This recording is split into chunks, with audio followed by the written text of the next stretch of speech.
গ্রামের নাম দেবগ্রাম। শহর থেকে 20 কিলোমিটার দূরে এই গ্রাম। আর এই গ্রামের পাশ দিয়ে বয়ে গেছে অজয় নদী। তাই এই গ্রামের মানুষজন নদীতে মাছ ধরে বা জঙ্গলের কাঠ কেটে তারা তাদের জীবন জীবিকা চালায়। জঙ্গলটা ফরেস্টের আন্ডারে আছে বলে এখানে গাছ কাটা বারণ, কিন্তু তবু গ্রামের লোকেরা রাত্রেবেলায় গাছ কেটে আনে। সেরকমই এই গ্রামের একজন কাঠুরে নির্মল। সে তার সংসার কাঠ বিক্রি করেই চালায়। সে আগে নদীতে মাছ ধরত, কিন্তু নদীতে সারা বছর ভালো মাছ পাওয়া যায় না। তাই বেশিরভাগ সময়ই সে জঙ্গলে কাঠ কাটতে যায়।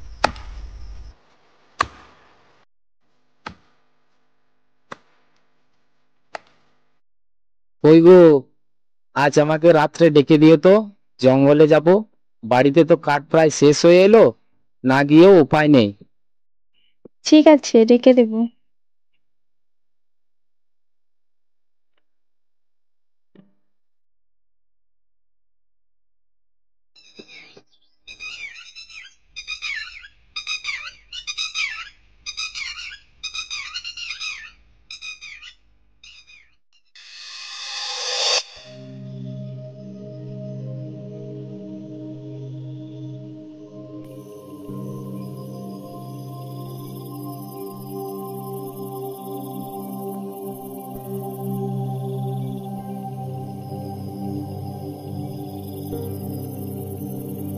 সেদিন রাত্রে নির্মল প্রায় 2:30টার সময় তার কাঠ কাটার সরঞ্জাম নিয়ে জঙ্গলের পথে হাঁটা দেয়। তাদের বাড়ি থেকে জঙ্গলের দূরত্ব অনেকটাই। পায়ে হেঁটে সময় লাগে 20 থেকে 25 মিনিট মতো।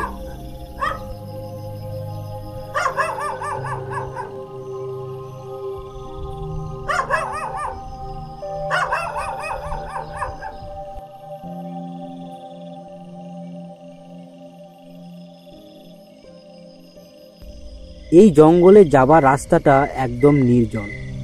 আশেপাশে কোনো জনবসতি নেই। কিছুটা অংশ জঙ্গল, কিছুটা অংশ ফাঁকা মাঠ। আর এই মধ্যরাত্রে সে একাই হেঁটে চলেছে।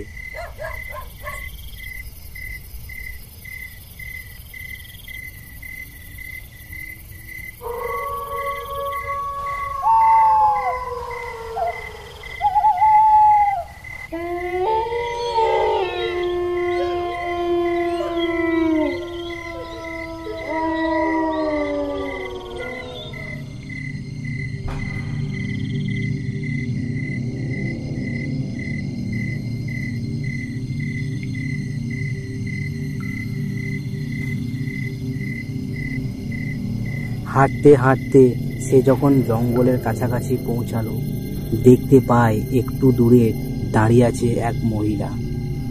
ভালোভাবে দেখা না গেলেও এটা বোঝা যাচ্ছে ও একটা শাড়ি পরা মহিলা।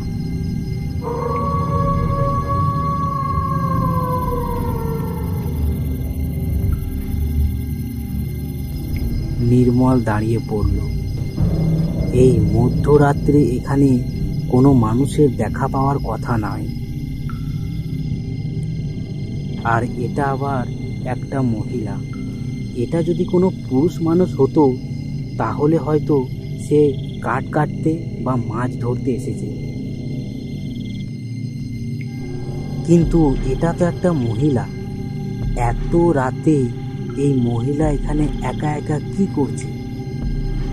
নির্মল খুব ভয় পেতে লাগলো। ওটা কি তাহলে কোনো মানুষ না প্রেত?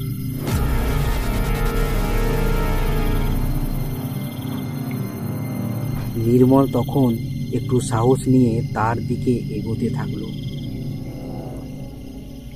আর তখন সেই মহিলাটাও জঙ্গলের ভিতরে ঢুকে গেল।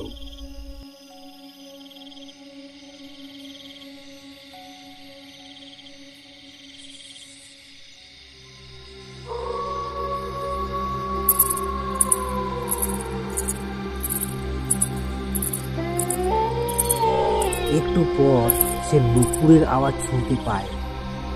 সে নুপুর পড়ে আছে, কিন্তু মানুষটিকে দেখা যাচ্ছে না। সেই আওয়াজ অনুসরণ করেই নির্মল আরো ভেতরের দিকে ঢুকতে লাগলো। একটু পর সেই নুপুরের আওয়াজ বন্ধ হয়ে যায়। সে দেখল সে জঙ্গলের অনেকটা ভেতরে চলে এসেছে। সে ভয়ে কাঁপতে শুরু করলো। এদিক ওদিক তাকাতে থাকে, কিন্তু সেই মহিলাকে কোথাও দেখতে পায় না।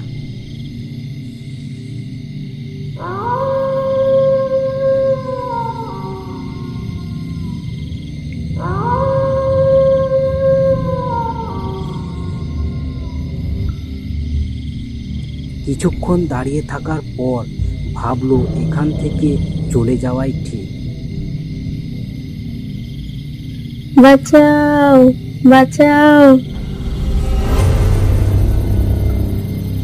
পেছন দিকে যেতেই একটা চিৎকার শুনতে পায়। মেয়ের কণ্ঠে চিৎকার, এমন মনে হচ্ছে কেউ যেন কোনো বিপদে পড়েছে। সে মনে মনে ভাবলো এটা হয়তো সেই মেয়েটারই চিৎকার যাকে সে দেখেছিল। নির্মল আবার জঙ্গলের ভেতরে গেল। এদিক ওদিক খোঁজাখুঁজি করতে লাগলো।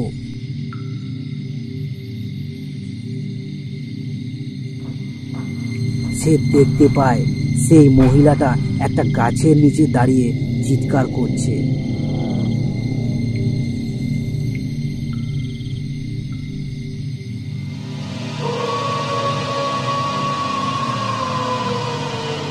কি হয়েছে, কি হয়েছে? আপনি এভাবে চিৎকার করছেন কেন?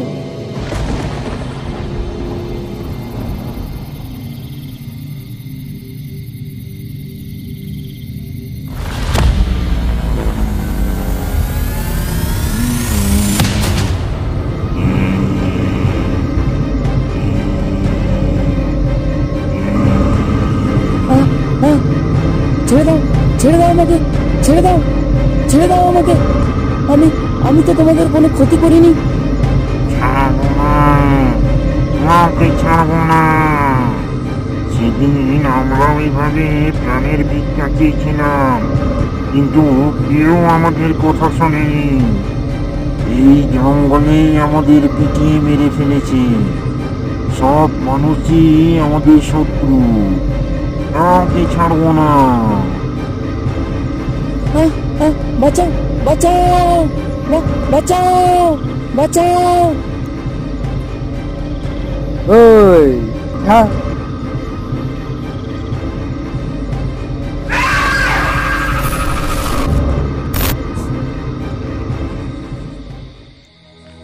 আমি সবই জানি। তোমাকে ছলনা করে এই জঙ্গলের ভিতরে নিয়ে আসা হয়েছে। আমার সাথেও এরকম ঘটনা হয়েছিল। তারপর থেকে আমি মশাল নিয়েই জঙ্গলে আসি। কাঠ কাটতে যাবে তো চলো। সেদিন নির্মল মৃত্যুর খুব কাছেই পৌঁছে গিয়েছিল, কিন্তু কপালের জোরে প্রাণে বেঁচে যায়। তারপর থেকে নির্মল রাতে কাঠ কাটতে বেরোলে সে মশাল জ্বালিয়ে যায়। আজকের মতো গল্প এখানেই শেষ করছি। পরবর্তী গল্প নিয়ে ফিরবো খুব তাড়াতাড়ি। প্লিজ সঙ্গে থাকুন, ভালো থাকুন আর দেখতে থাকুন অদৃশ্য জগৎ।